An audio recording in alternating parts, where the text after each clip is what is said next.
certain moment. Là, j'ai ressenti, sur nos bails, j'ai eu l'impression de quelqu'un qui veut exister coûte que coûte. Madame, Khalil, situation fait le tolo, c'est une sensation, impression pour moi. Ben, il attaque Karim Wade. Il attaque même le président Sall entre les lignes. Et même son cours. Oui, Ousmane, entre les lignes. Et il y a eu, pour moi, la première attaque de M. Seck à l'endroit du président Macky Sall, c'est son discours à Thiès. Conseil des ministres. Entre guillemets, 3 points de suspension, dilater votre cœur, 3 points de suspension. Je ne dirais pas que c'est injurieux, mais ça veut dire énormément de choses. Dilater votre cœur. Ça veut dire énormément de choses.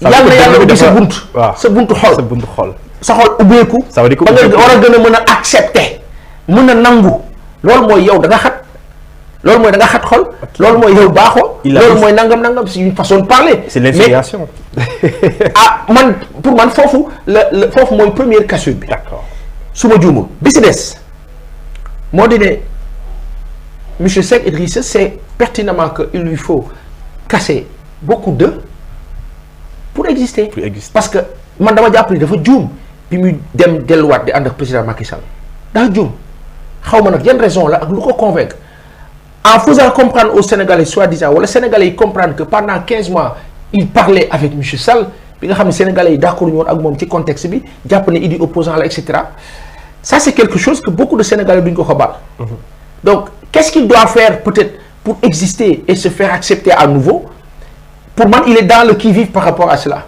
mooy naa fexe ba Sénégalais yi nanguwaat ma donc s'il faut tirer sur X je le ferai sur Y je le ferai sauf que là j'ai l'impression qu'il s'y prend un peu mal quand bien même nag bu ko kenn sous-estimé matul la sous-estimé de bàyyi leen ko xel bu kenn sous-estimé kilifa boobu man de du bokkul ci ñi may jàpp ne voilà il y a des actes nag qui posent yoo xam ni qui gênent sur 3 heures d'horloge yoo xam ni déglu nañ ko mu def voilà dal fii là beaucoup de sujets en même temps moi j'ai eu l'impression de voir quelqu'un qui cherche à plaire, à séduire à un moment donné et qui presque parfois se perd dans ce qu'il fait, après se retrouve, se remet en question, revient en charge.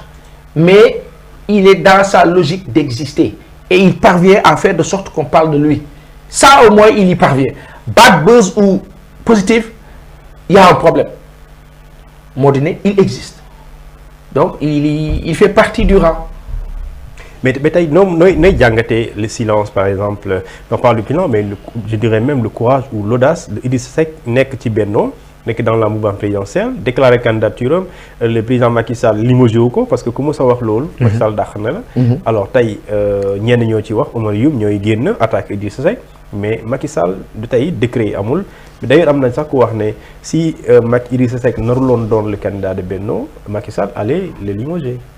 Alors loolu c'est possible bon après am na beneen feneen foo xam ne xel mën na fa dem. oui mooy Idrissa Seck président Macky Sall lan la ñu waxante pendant 15 mois. le pacte ils se seraient accordés sur quoi si jamais ils se sont accordés et au-delà la ñu waxante lépp est-ce que président Macky Sall bëgg na wax boobu génn est-ce que attention. et il wax na loolu aussi. attention les Sénégalais boo leen mérité moo xam ne sama secret jour boobu naa leen ko wax. attention dañu bàyyi xel de parce que président Macky Sall moo gën a xam Idrissa Seck ñëpp xamante nañu donc man dama ci am benn genre retenu boo xam ne damay ne. attendons de voir. lu ne mën naa ne. dans 9 mois. bon incha allah rabi yàlla ñu yàlla may fekk tal mais une chose est certaine. il parvient à se faire.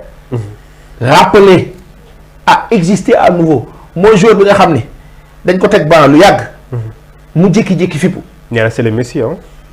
Je sais pas yàlla rek a xam kuy le Messie si jamais le Messie existe pour nous Sénégalais parce que on a toujours eu de l'espoir après déçu donc nañ ñaan yàlla indi lu ko gën loolu am solo. D'accord alors après Idrissa Seck il y a Karim Wade aussi qui est réapparu comme la lune alors Karim dafa ñëw on nous dit il s'est inscrit sur les listes électorales ginnaaw bu ñu ko tere woon mu bokk ci élection en 2019 ndax condamnation bi mu jëlee woon ci li ñu tuddee enrichissement illicite pour une période de 5 ans alors délai bi jeex na am na possibilité inscrire mais amnistie boobu ñu doon wax di ko jëmale Karim Meïssa Wade ak Khalifa Sall moom daa mel ni échappé na ci.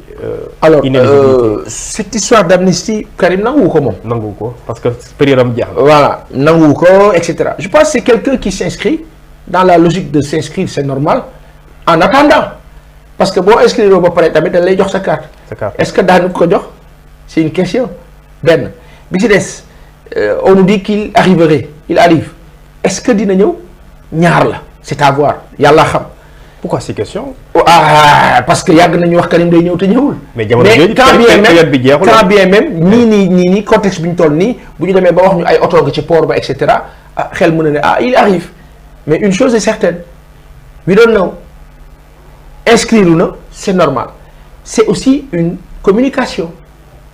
Karim communique aussi par cet acte il communique aussi c'est quelque chose boo xam ni ça peut renforcer le Parti démocratique sénégalais dans un sens en termes de mobilisation interne ñu ne les gars il faut bouger gars yi secouer le cocotier waaw punkal mi jóg na de gis ngeen ko dans la camaraderie de parti politique pour simple plaisir de dire ça peut fonctionner comme ça mais amaana aussi il arrive amaana aussi il est dans sa logique mais comme on dit celui qui n'a pas encore parlé on ne peut que l'attendre et attendre de savoir qu'est-ce qu'il va dire si jamais il va parler ensuite quand est-ce qu'il va parler et comment il va parler avec qui il va parler et pourquoi il devra parler. mais tubaab nee na l'acte parle plus fort que le mot. oui c'est ce que je dis il communique. oui en s'inscrivant il communique.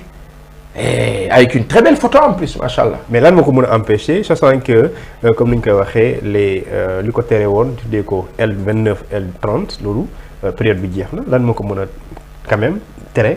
jamono ji ñëw pour mu bokk ci présidentielle 2019. c'est au vœu du pouvoir en place. ou bien amende bi mu war a fay 138 milliards. c'est ce qu'on sous-entend mais une chose est certaine élection yi nii dem nii. mooy élection yi gën a incertaine et bizarre. mais nag Sénégal yàlla dañuy sant suñu borom. di ñaan suñu borom parce que on est très dogmatique.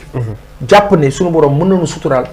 ba fan daan jaar rek la ñuy jaaraat bu ñu demee ba tiit ba jaaxle ci lenn li yàlla ñëw lépp rafet. loolu moo am solo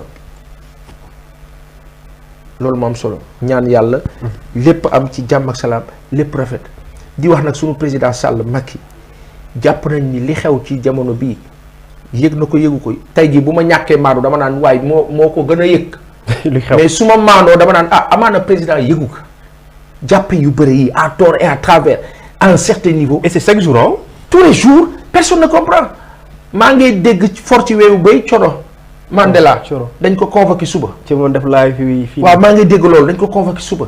je dis on va où léegi c'est quoi vous voulez que tout le monde se taise et si tout le monde se tait mais def leen lu baax. on est en train de terroriser. non grand Demba ñun ñëpp ñu noppi d'accord mais def leen lu baax. surtout. su ko defee lu la tàccu rek mais mu leen di def ñu gis mu injuste ngeen ne bu wax. bu kenn wax boo ko waxee ñu woo la. yàlla nag dafa dogal sanu deret bi du ñu ay jaam te jaam gisuma ko Sénégal man ci kaw ba ci suuf gisuma fi jaam xanaa jaamu suñu borom kon ñu ni neen nga am yaay ma am yaay nga am papa ma am papa gënoo ma gënuma la amaana sanu borom la ñuy gënante waaye nañ am kersa tuuti ci li ñuy def rafetal tuuti. mais dafa am xam naa foofu la ñuy jeexalee et ça m'intéresse cette question d'arrestation boo xamante ni presque chaque jour lay am on n'a pas inventé on voit des cas démb rek nee nañ jàpp nañ 4 personnes nee nañ alors ci cas yi nga xamante ni moom mooy bi nga évoqué léegi Thioro Mandela elle est journaliste. Alors on a tendance tey on veut museler une certaine presse l'obliger à se taire des fois même yow du ñàkk ngay subir ay pression wala ñu lay menacer wala di la jéem a intimider mais aujourd'hui est-ce que Sénégalais ñu bëri dañu jàpp dictature mooy di taxaw rek ku dóor mu dóor la mais quand même bu ñu demee ba ñi war a wax bu ñu leen teree ñu wax wala booy xalaat booy wax sax sa mbokk naan la boo waxee suba ñu jël si la. alors il y a une chose suñu borom rek lañ koy sante si àdduna yàlla dogal na ñu ngi ko say sant ba baax. gisuñu nit bu mën a nit bu yàlla sàkk. ñu xam ne yow nit nga nit kese nga. yàlla sàkk na la bu nu mën a teree wax suñu xalaat nii. parce que suñu xalaat daanu si def worma. daanu si def kersa daanu si def wekk fonk ak nawloo. Quand quelqu'un vous respecte il ne vous doit plus rien. Absolument, ouais. Quand quelqu'un vous respecte, quand quelqu'un respecte ce que vous incarnez et représentez, vous êtes magistrat, nous vous respectons. Effectivement. Mais vous respectez en tant que magistrat, en tant qu'enseignant, en tant que médecin, en tant que chef d'État, en tant que ministre, en tant que député, en tant que, ne signifie pas que nous devons vous aduler. Surtout, c'est important. Encore moins et pire, vous adorer. Surtout. Nous nous limitons à vous respecter. Humainement et par rapport à ce que vous incarnez. Et ça doit être réciproque. Ça doit être réciproque. Waa léegi su ma toogee gis ne man respecté naa te yow respecté woo ma nag je pose une question élémentaire basique. man jox naa la cër ba mu mat mais yow joxoo ma cër man dama jàpp ni nguuru Sénégal bi joxul cër Sénégalais yi respecté wuñ ñu benn yoon la maltraitance est de visu nu leen neex la ñuy doxalee ak ñun c'est zélé c'est de l'abus mais lu si nit mën ñu ne la non ñoom ñoo yore doole. ñoo yore càq bi. borom mais il y a une chose. Mohamed Bouazizi Tunisie. ab xale bu ndaw la woon doon jaay fruit. ca dëkk ba saa yu la rek policier bi yëkkati sànni mu def ko ñaari fan ñett ñeent xale bi sonn waa ji ñëw buub bagage yi rek xale bi sotti taal nit ñi yuux mu dee waa marché ba génn ñëpp génn xeex ak policier yi mu jolli mu tere fan Tunisie yëpp génn. nguur gi daanu. Ben Ali teggi premier ministre teggi justice teggi xoolal ñu teg ci ñaari fan ñett daw na. mu daw mu nga Arabie Saoudite fa la ñàkkee bakkanam banalement sans aucun honneur. Soudan pain bu cher. Ben Ali amoon na doole bu toll ni àdduna. ba mu dawee alal jag yëpp daf ko bàyyi ci coffre yi. loolu c'est inintelligent parce que peuple bu soulevé wu kenn du ko téye da ngay rey rek ba doyal taxaw. la furie mais fa yow ba ngay rey ba doyal yow la ca des doo ko nettali mais est-ce que jar na ka ci ñoo xam ne yéen a bokk ndey ak baay ñu ne président Macky Sall ak ñi nekk ci nguur gi ñun ñoo bokk ndey ak baay bi. bien sûr ñoo bokk lépp magistrat yi policiers yi sécurité ñun ñëpp ñoo bokk lépp de. c'est des voisins. dañuy wegante rek. ñoo bokk lépp demandoo xew jàmm way da ngay toog ab magistrat boo xam ni kurus lay yor nga xam ni kii nitu diine la nga xëy suba fekk ko ci affaire ba mu la plaider. mais ça c'est le système comme ni nga ko waxee. système bi moo baaxul oui. donc système bi li kaa corrigé nag du dara lu dul le premier président de la République du Sénégal bii ñëw dindi le présidentialisme fort de 1962 bi Senghor def quand on était dans un régime parlementaire ak Mamadou Dia Senghor yàq ka. voilà le mal il vient de là-bas te tubaab yeeg ko digaloon yàq ka jàpp Mamadou Dia éliminé fa la lépp faussé loolu ñu faussé tey Sénégal romboon na fii Mamadou Dia dafa toog wax mu ne yàlla na ko yàlla yërëm avant muy gaañu 2009 mu ne baal na Senghor ci lépp 12 ans yi mu ko tëj ak lépp ndeysaan bët yi mu perte ak lépp amul problème mais nee na xam nga lan la ko mënul baal fi Sénégal tolloon avantage yi ñu amoon ak possibilité yi ñu waroon mën a am ak fi Sénégal toll léegi bi mu koy wax 2008 2009. un an lañ ci teg defe naa mu gaañu maa ngi nuyu njabootam. alors imaginez le mal profond là bi ñu dund jural ñu li ñu topp li te dara waral ko lu dul l'impérialiste bi nga xam ni mooy drive suñu ay njiit drive jaar leen fii defee leen ko nii te sonal nu tey Afrique di changer les intérêts géostratégiques dans le monde qui changent dans un sens waa BRICS ñu nga nële mooy les nouvelles puissances Russie ak ña ca des Iran ak ña ca des ñu nga nee di dajaloo pour changer la donne tubaab yi jaaxle bu démb doon tey guerre ak Ukraine bi duñ ci dugal Ukraine lu ñu rëccu la seen àdduna parce que dafa jur carte gi changé.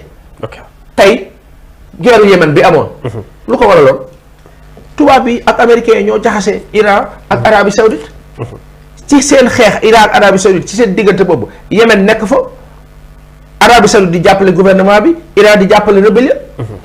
Yémen tàkk tey xiif bi gën a mag ci àdduna daanaka Yémen la am mais qu'est-ce qui s'est passé Arabes yi dañoo jékki-jékki rek ak les persans la Perse Iran. jóg rek jubóo mu jommal ñëpp. jommal kay. jubóo boobu jur ñuy calmer. ba guerre Yémen bi mu ngi taxaw.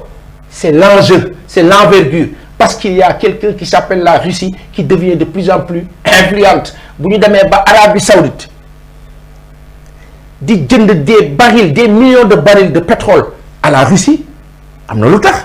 Le prince Salman lu tax. États-Unis mooy allié, sécurité États-Unis ko yor lu tax mu xëy di jënd ay millions de barils te Arabie Saoudite am pétrole. C'est une façon de soutenir la Russie. Absolument, oui. Pourquoi? Les enjeux géostratégiques.